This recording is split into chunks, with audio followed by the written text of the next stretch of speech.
So sa Metro Manila, yung main impact niya ay both hangin at saka po ulan. No? We're seeing, kasi dito sa ating latest track, pagsapit ng gabi, or hapon pa lamang actually ng Friday, possible po na nahagip na yung Metro Manila ng malalakas na hangin at mataas yung ating ina-expect nga na wind signal based dun sa ating latest track, no? Signal number 3 or signal number 4.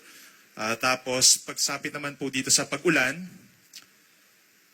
at least hanggang Friday ng tanghali, wala pa naman tayong na-expect na significant rainfall, more on mga scattered lang na ulan. No? But Friday noon up until Saturday noon, yan, bigla pong naging orange. So ibig sabihin, more than 100 millimeters yung in-expect natin ng mga pag-ulan. So nandyan pa rin yung numerous flooding events, mataas yung tsansa, dun sa mga kailugan natin, posibleng umapaw.